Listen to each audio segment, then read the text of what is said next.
नमस्कार दोस्तों, मैं केशव चौधरी आपका मेरे टैक्स बकेट चैनल पर स्वागत करता हूं। दोस्तों, अगर आप मेरे चैनल पर फर्स्ट टाइम आए हैं तो आप मेरा चैनल को जरूर सब्सक्राइब कर लें, क्योंकि इस चैनल पर ज़्यादातर आपको टैक्स से रिलेटेड कंटेंट मिलेंगे और लीगल सर्विसेज से रिलेटेड आपको कंटेंट या वीडियो देखने को मिलेंगे।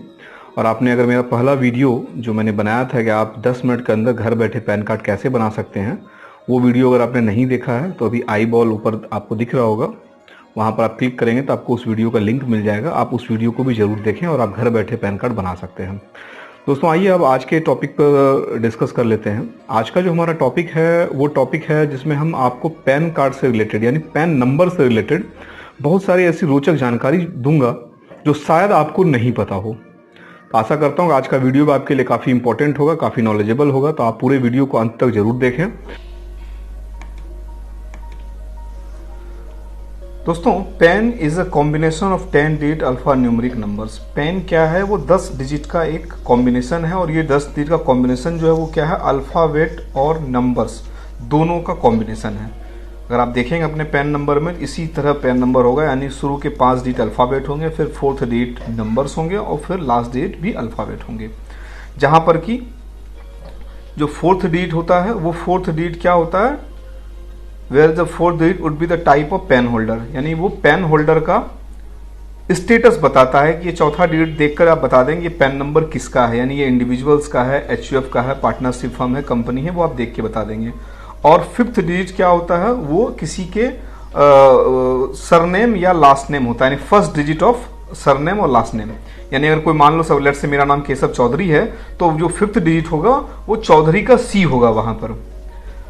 लेकिन ये इंडिविजुअल्स के लिए, यही अगर कोई नॉन इंडिविजुअल्स होगा यानी एचयूएफ होगा, फर्म होगा, कंपनी होगा, तो वहां पर first letter of first name यानी कि पहला नाम ही आएगा। लेट से अगर मान लो एबीसी एंड कंपनी है तो वहां पर 5th डिजिट ए आएगा। और मैं इसकी डिटेल आपको नेक्स्ट पेज में बताता हूं। तो उसी का ये ब्रेकअप है कि अगर आप पैन नंबर का सीरीज देखेंगे तो इसी सीक्वेंस में पैन नंबर होता है, जिसमें ये जो 3 डिजिट्स हैं ये कॉम्बिनेशन ऑफ अल्फाबेट्स होते हैं। चौथा डिजिट से हमें स्टेटस पता चलता है कि पैन नंबर किसका है, कंपनी का है, इंडिविजुअल्स का है, ये डिटेल सारे नीचे दिए हुए हैं। 5वां डिजिट जो है वो फर्स्ट लेटर ऑफ नेम, यानी कि अगर कोई नॉन इंडिविजुअल है तो उसका फर्स्ट लेटर होगा नाम का, और अगर इंडिविजुअल्स होगा तो फर्स्ट लेटर होगा सरनेम का। बाकी जो 4 नंबर्स हैं ये केवल नंबर्स यहाँ पर होते हैं, इसमें कुछ भी नंबर्स हो सकता है जो डिपार्टमेंट अलॉट करती है। और जो लास्ट डिजिट है ये भी एक अल्फाबेट है, ये भी एक नंबर डिपार्टमेंट ही अलॉट करती है।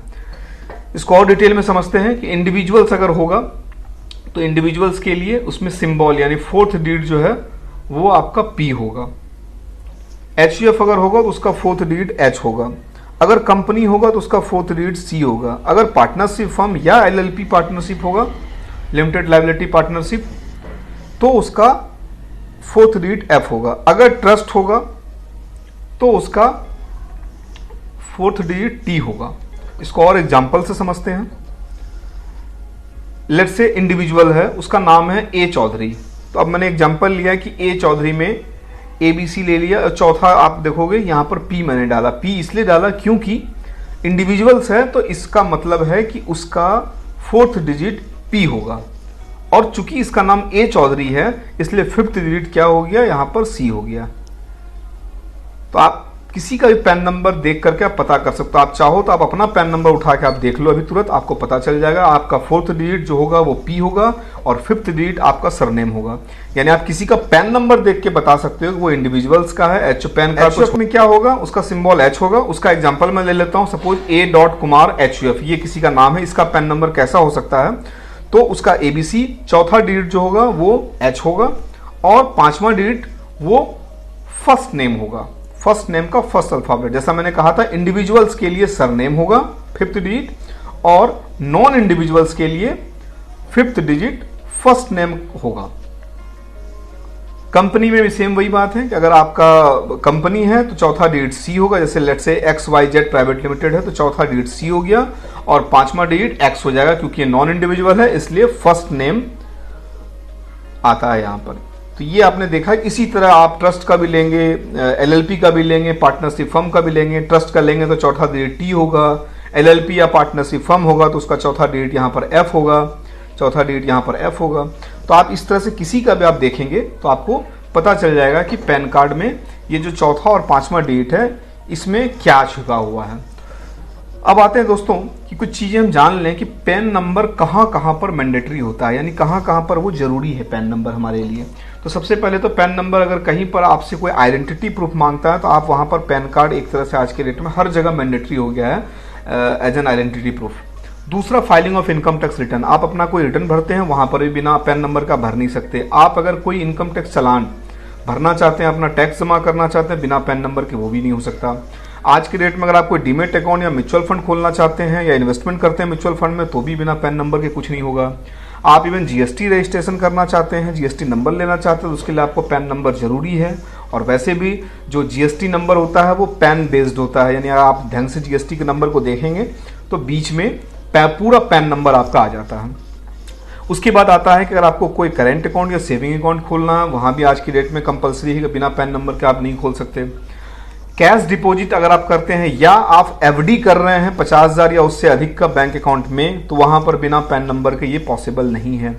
आप अगर कोई ज्वेलरी या व्हीकल परचेज कर रहे हैं या सेल कर रहे हैं 5 लाख या उससे अधिक के लिए, तो बिना पैन नंबर के आप वो नहीं कर सकते। अगर आप किसी भी तरह का लोन अप्लाई करते हैं या क्रेडिट कार्ड के लिए अप्लाई करते हैं, बिना पैन नंबर के वो पॉसिबल नहीं है। आप अगर विदेश जा रहे हैं, वहाँ पर आपको अपनी करेंसी को एक्सचेंज कराना है उस कंट्री के हिसाब से, तो वहाँ भी बिना पैन नंबर के आपकी करेंसी एक्सचेंज नहीं होगी। आप किसी भी तरह की प्रॉपर्टी खरीदते या बेचते हैं जिसकी वैल्यू, स्टाम्प वैल्यू 10 लाख रुपया या उससे अधिक की होगी, तो बिना पैन नंबर के वो रजिस्ट्री नहीं होगी। अगर आप किसी भी तरह का इंश्योरेंस पे करते हैं, अपना लाइफ इंश्योरेंस या हेल्थ इंश्योरेंस जो 50,000 या उससे अधिक का है, पूरा प्रीमियम मिला करके, चाहे एक कंपनी का हो किसी और कंपनी का मिला करके, तो आपको वहां पर पैन नंबर कंपलसरी है। बिना पैन नंबर के आप वो इंश्योरेंस पॉलिसी नहीं ले सकते। जानना है कि पैन क्या हम कहाँ कहाँ अप्लाई कर सकते हैं। शायद आप इसके बारे में नहीं जानते होंगे कि हम जिस तरह आधार कार्ड माइनर्स का बच्चे का बना सकते हैं, उसी तरह हम अपने बच्चे का पैन कार्ड भी बना सकते हैं। बस उस पैन कार्ड में क्या होगा कि आपकी उस पैन कार्ड में फोटोग्राफ्स नहीं होंगे, सिग्नेचर नहीं होंगे, ये सब चीज़ें नहीं होंगे। कंपनी, फर्म, एचयूएफ, पार्टनरशिप, इन सब के भी जो पैन कार्ड बनते हैं, इसमें भी फोटोग्राफ्स नहीं होते हैं, सिग्नेचर्स नहीं होते कुछ भी। केवल इंडिविजुअल्स के पैन कार्ड में ही फादर्स नेम, सिग्नेचर और आप ये कह सकते हैं कि फोटोग्राफ्स, ये 3 चीज होते हैं। इसके अलावा किसी भी पैन कार्ड में ना फोटोग्राफ्स होता है, ना फादर्स नेम होता है, ना सिग्नेचर होता है। दूसरी बात है, शायद आपको पता हो, बहुत सारे लोग ये कंफ्यूज होते हैं कि मैंने कोई प्रोप्राइटरशिप बिजनेस स्टार्ट किया तो मुझे उसके लिए पैन कार्ड अप्लाई करना है। तो मैं आपको बता देता हूं कि पैन कार्ड प्रोप्राइटरशिप बिजनेस के लिए अलग से अप्लाई नहीं किया जाता। प्रोप्राइटर का जो पैन नंबर होगा वही वो हर जगह यूज कर सकता है, यानी उसके नाम से 4 प्रोप्राइटरशिप फर्म है। जीएसटी नंबर आप अलग अलग फर्म के लिए ले सकते हैं, बट पैन कार्ड प्रोप्राइटर का ही यूज किया जाता है प्रोप्राइटरशिप फर्म में, उसके लिए कोई अलग से पैन अप्लाई नहीं किया जाता।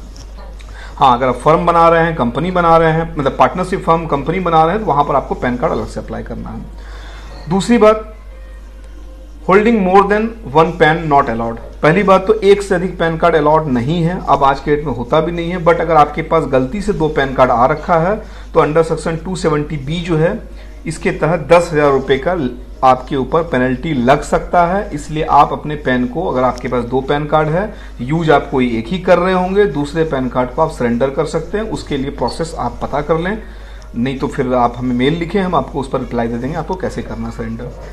उसके बाद है every PAN should be linked with Aadhaar. आज के डेट में आपको पता होगा जितने पैन नंबर हैं सबको आपके आधार से लिंक करना है, जिसका लास्ट डेट 30 जून 2020 है। अगर आप 30 जून 2020 तक इसको नहीं करते हैं अपने पैन को आधार से लिंक, तो आपका पैन नंबर इनएक्टिव हो जाएगा, यानी वो पैन नंबर आपका किसी काम का नहीं रहेगा। और अगर आप किसी वजह से अगर आपका पैन इनएक्टिव हो गया और आप उसको यूज करते हैं कहीं पर, तो आपको उस पर भी पेनल्टी देना पड़ सकता है। अगर आप पैन को आधार से लिंक कैसे करते हैं, अगर आपको ये नहीं पता या आपको ये पता भी नहीं है कि मेरा पैन से आधार लिंक है भी या नहीं है, मुझे कैसे पता चलेगा, तो मैं बहुत जल्द हो सकता है इससे रिलेटेड एक छोटी वीडियो बनाऊंगा जो आपके लिए सहूलियत होगी। आप वहां से खुद से अपने पैन को लिंक कर सकते हैं। इसके बाद एक कुछ इन्फॉर्मेशन ये है कि in case of address change, अगर आप अपना एड्रेस कोई चेंज करते हैं तो आपको पैन डिपार्टमेंट यानी इनकम टैक्स डिपार्टमेंट को आपको अपडेट करना होता है। आप अपना करेक्शन फॉर्म अप्लाई करेंगे, वहाँ पर अपने पैन कार्ड का जो एड्रेस आपने चेंज किया है या आपने अपना एड्रेस चेंज करवाया है, तो वो एड्रेस आपको इनकम टैक्स में भी अपडेट करना पड़ता है। आप जैसे अपडेट करेंगे आपको एक पैन कार्ड फिर से अलॉट हो जाएगा, नंबर वही रहता है, कार्ड आपको अलॉट हो जाएगा अपडेटेड एड्रेस के साथ। और लास्ट था कि in case of not having pan, अगर आपके पास पैन नंबर नहीं है तो 20% TDS will be deducted from any source of income. यानी अगर आपके पास पैन नंबर नहीं है तो कोई भी व्यक्ति जो आपको इनकम दे रहा है वो आपके इनकम पर 20% फ्लैट टैक्स काट लेगा, और वो टैक्स का रिफंड भी आप इनकम टैक्स से नहीं ले सकते। जैसे सपोज करो कि आप पैन नंबर नहीं है, आपने बैंक में FD कर लिया, अब उस पर TDS कट रहा, तो वो जो टैक्स काट लिया उन्होंने, तो वो टैक्स पहले तो वो 20% काटेगा, यानी जितना इनकम होगा उसका 20% आपका टैक्स काट लेगा, और उस टैक्स को आप रिफंड में भी क्लेम नहीं ले सकते। क्यों? क्योंकि आपके पास पैन नंबर नहीं है। तो इसलिए पैन नंबर जरूरी है। पैन नंबर आप आज के डेट में, पहले एक टाइम था जब पैन नंबर एक ये माना जाता था कि जो ITR भरते हैं वही पैन नंबर रख सकते हैं, बट आज के डेट में चूंकि आइडेंटिटी प्रूफ में भी यूज हो रहा है, तो इसलिए पैन नंबर सभी को लेना चाहिए, और नॉलेज आपको इसकी होनी चाहिए कि पैन नंबर कहाँ जरूरत पड़ सकती है। दोस्तों, मैं उम्मीद करता हूँ कि आपको इस वीडियो में काफ़ी कुछ जानने को मिला होगा जो शायद आप फर्स्ट टाइम जान रहे होंगे, और मैं आशा करता हूँ कि आपको ये वीडियो पसंद आया होगा, और अगर आपको पसंद आया तो आप लोगों तक शेयर करें ताकि उनकी भी नॉलेज बढ़े। मैं चाहता हूँ कि हमारे साथ वो सब भी लोग जुड़ें जो सीखना चाहते हैं। हम उनको ऑनलाइन ट्रेनिंग देते हैं, वो चाहें तो हमारे मेल ID पर अपना डिटेल हमें भेज सकते हैं, हमारे साथ मोबाइल नंबर से वो कांटेक्ट भी कर सकते हैं। हम उनको ट्रेन करेंगे जिससे कि वो ज़्यादा से ज़्यादा काम कर सके इस फील्ड में। किसी भी तरह की उनको कोई क्वेरी हो तो वो हमसे मेल के थ्रू डिस्कस कर सकते हैं। और हमारा वेबसाइट भी बहुत जल्द विदिन वीक मुझे लगता है कि ये लाइव हो जाएगा, taxbucket.in, उसकी भी इन्फॉर्मेशन मैं आपको दूंगा। और आप अगर मुझसे जुड़ना चाहते हैं तो आप मुझे इंस्टाग्राम पर भी फॉलो कर सकते हैं। केशव चौधरी KSP मेरा ID है, आप वहाँ पर मुझे फॉलो कर सकते हैं ताकि आपको वहाँ पर भी अपडेट्स मेरे लिए मिलते रहें। दूसरी बात दोस्तों, कि जो लोग टैक्स प्रोफेशनल्स हैं अलग अलग स्टेट में, डिस्ट्रिक्ट में, और जो उन्होंने ऑफिस नहीं ले रखा है, वो चाहे वो हमसे जुड़ना चाहते हैं तो वो भी हमसे जुड़ सकते हैं, क्योंकि हमने अपने नेटवर्क को काफ़ी बड़ा किया है। पैन इंडिया बेसिस पर हम काम अभी कर भी रहे हैं, तो हम चाहते हैं कि उनको भी हम अपने साथ जोड़ें, और इसके लिए भी वो हमें मेल लिख सकते हैं, हमें कॉल कर सकते हैं। कैसे हम जुड़ सकते हैं वो सारी इन्फॉर्मेशन उनको मेल के द्वारा और कॉल के द्वारा उनको मिल जाएगी। तो दोस्तों, आज के लिए इतना ही। जल्दी मिलूंगा आपसे किसी नए टॉपिक पर, नए वीडियोज़ पर। तब तक के लिए धन्यवाद।